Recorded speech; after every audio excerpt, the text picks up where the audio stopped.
बिस्मिल्लाहिर्रहमानिर्रहीम। अस्सलाम वालेकुम। फुलफिलमेंट बाय दराज के हवाले से सेलर्स में काफ़ी ज़्यादा कन्फ्यूजन पाई जाती है कि इसका क्या प्रोसीजर है, किस तरह से होगा, और इस तरह के काफ़ी सवालात जो है सेलर्स के जहन में पैदा होते हैं और वो हमसे मुख्तलिफ़ प्लेटफॉर्म्स में पूछते रहते हैं। लिहाजा इस वीडियो में मैं मुमकिन हद तक सारे सवालों के जवाब देने की कोशिश करूँगा। तो सबसे पहली चीज़ तो हम देखते हैं कि फुलफिलमेंट बाय दराज का कंप्लीट प्रोसीजर है क्या। तो देखें, सबसे पहले आपने करना ये है कि आपका सेलर अकाउंट होना चाहिए। अगर आपने सेलर अकाउंट अभी तक नहीं बनाया है तो आपको सबसे पहले दराज पे सेलर अकाउंट बनाना है। सेलर अकाउंट बनाने के बाद उसके एक्टिव होने का इंतज़ार करना है। सेलर अकाउंट बनाने के बाद सेलर अकाउंट के एक्टिव होने की रिक्वायरमेंट में से एक रिक्वायरमेंट ये भी है कि आपकी एटलीस्ट एक SKU जो है आपका लिस्ट हो। अब प्रोडक्ट लिस्ट करने से पहले बहुत से सेलर्स कर रही है कि वो पहले प्रोडक्ट हंट करते हैं और फिर उसको डायरेक्ट चाइना से सोर्स करने की कोशिश में लगे हुए हैं। आप ऐसा बिल्कुल भी ना करें, क्योंकि इस वक्त दराज के मुतालिक टूल्स मौजूद नहीं हैं जिससे आप सर्च वॉल्यूम या सेल्स वॉल्यूम वगैरह देख सकें, जिस तरह से अमेज़ॉन पे होता है कि उस पर वहाँ पर अमेज़ॉन के हवाले से काफ़ी ज़्यादा टूल्स मौजूद हैं जिससे आप सेल्स वॉल्यूम और सर्च वॉल्यूम और दीगर चीज़ें देख सकते हैं। लेकिन यहाँ पे दराज का मामला बिल्कुल उससे मुख्तलिफ है। तो अगर आप बिल्कुल शुरू में एक प्रोडक्ट हंट करते हैं तो आप उसको सिर्फ ख़ुद ज़ाती तौर पे आप उसका अंदाज़ा कर सकते हैं कि शायद ये चल जाए, लेकिन आप इसके हवाले से काफ़ी ज़्यादा श्योर नहीं हो सकते। लिहाजा डायरेक्टली पहली दफ़ा में चाइना से सोर्स करना एक बेनिफिशियल डिसीजन नहीं होगा। तो आपने करना यह है कि आप जिस प्रोडक्ट को सेल करना चाह रहे हैं, जो भी प्रोडक्ट आपने हंट किया है, आपने देखा है, आपको लगता है कि बहुत ज़्यादा सेल हो सकती है, तो आप सबसे पहले उसको लोकल मार्केट से परचेज़ करें। हर शहर में कोई ना कोई लोकल मार्केट ज़रूर होती है जहाँ से आपको होलसेल प्राइस पे बहुत से आइटम्स मिल जाते हैं। तो कोशिश करें कि आप वो प्रोडक्ट वहाँ से परचेज़ कर लें। अगर ऐसा नहीं है तो आप ये देखें कि क्या दराज पे कोई वो प्रोडक्ट सेल कर रहा है। अगर पहले से सेल कर रहा है और आपको वो लोकल मार्केट में नहीं मिल रही, तो आप ये भी कर सकते हैं कि आप उस सेलर से रब्ता करने की कोशिश करें और उसके बाद उससे होलसेल पे प्रोडक्ट परचेज़ कर लें। आम तौर पे जो सेलर्स दराज पे सेल कर रहे होते हैं, अगर उनसे होलसेल पे अगर आप प्रोडक्ट परचेज़ करते हैं तो वो अमूमी तौर पर वो आपको होलसेल प्राइस पर ही प्रोडक्ट देते हैं। अगरचा ये है कि वो कुछ ना कुछ अपना कमीशन ज़रूर रख रहे होते हैं, लेकिन वो आपको रिटेल प्राइस पे नहीं देते, इसलिए आप उसको रिटेल पे भी सेल कर सकते हैं। जब आपको ये आइडिया हो जाए पूरी तरह कि आपका ये प्रोडक्ट चल सकता है, तभी उसको सोर्स करने की कोशिश करें बाहर से। अदरवाइज़ डायरेक्टली आप इसको सोर्स ना करें। ये हमारा एक ओपिनियन है, आपका ओपिनियन दूसरा भी हो सकता है। आपने प्रोडक्ट मार्केट से सोर्स कर लिए, उसके बाद आपने उस प्रोडक्ट को लिस्ट कर दिया। अब वो प्रोडक्ट QC के लिए चली जाएगी। जब QC से वो प्रोडक्ट अप्रूव होगी तो वो दराज की कस्टमर वेबसाइट पे विजिबल होना शुरू हो जाएगी।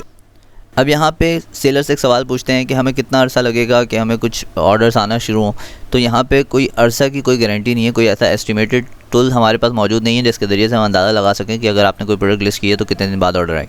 ये टोटली डिपेंड करता है आपके प्रोडक्ट की क्वालिटी पे, प्रोडक्ट की वैल्यू पे, प्रोडक्ट की प्राइस पे, प्रोडक्ट की लिस्टिंग पे और दीगर काफ़ी चीज़ें इस तरह की इन्वॉल्व होती हैं जिसके ज़रिए से आप अपने प्रोडक्ट पे जल्द से जल्द सेल ला सकते हैं। क्योंकि आप टोटली डिपेंड करता है ये चीज़ डिपेंड करती है डिमांड पे और विजिबिलिटी पे।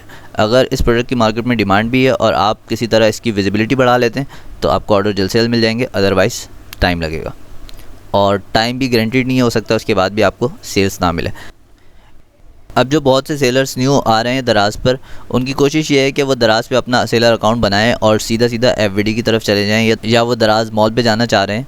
तो सबसे पहले ये चीज़ याद रखें कि FVD पे जाने के लिए आपके पास दराज का सेलर अकाउंट होना लाजमी है और सेलर अकाउंट होने के लिए, यानी कि उसके एक्टिव होने के लिए, आपका एटलीस्ट एक प्रोडक्ट जो है वो आपके सेलर अकाउंट पे लिस्ट और अप्रूव्ड होना ज़रूरी है। जब आप एक प्रोडक्ट को लिस्ट करते हैं, वो अप्रूव हो जाती है QC के पास से, उसके बाद ही आपका सेलर अकाउंट भी अप्रूव होता है। तो आप डायरेक्ट FVD पे इस तरह नहीं जा सकते कि पहले आप वेयर हाउस से प्रोडक्ट भेज दें और उसके बाद उसकी लिस्टिंग करें। उसके अलावा दराज ने अभी तक ऐसा कोई क्राइटेरिया भी डिफ़ाइन नहीं किया है। आमतौर पे क्राइटेरिया यही है कि आपको अपना अकाउंट बनाना है, प्रोडक्ट लिस्ट करना है, उस पर कुछ सेल्स हासिल करनी है। जब आपको उस प्रोडक्ट पे कुछ मुनासिब सेल्स मिलने लगेगी तो फिर आप IO क्रिएट कर सकते हैं, और जब आप IO क्रिएट करेंगे तो फिर वो ये देखेंगे कि आपके उस प्रोडक्ट पे कितने ऑर्डर्स आ रहे हैं, क्या रैंकिंग है उसकी, और उस प्रोडक्ट की क्वालिटी क्या है, उस पर रेटिंग क्या है, रिव्यूज़ क्या है, और उसकी डिमांड कितनी है मार्केट में। इन सब को देखने के बाद वो आपके IO को अप्रूव करेंगे। जब आप IO क्रिएट कर रहे होते हैं आपसे वो एक बारकोड लेता है और उस बारकोड के हवाले से मैंने अपनी पिछली वीडियो में बताया था कि वो बारकोड जो है वो हर प्रोडक्ट पे लगा हो। तो मुझसे ये सवाल पूछा गया था कि क्या हम हर इंडिविजुअल प्रोडक्ट पे वो बारकोड स्टिक करेंगे या दराज खुद हैंडल करेगा इस चीज़ को। तो जवाब यह है कि दराज उसको खुद ही हैंडल करेगा और वो खुद ही उसको चिपकाएगा।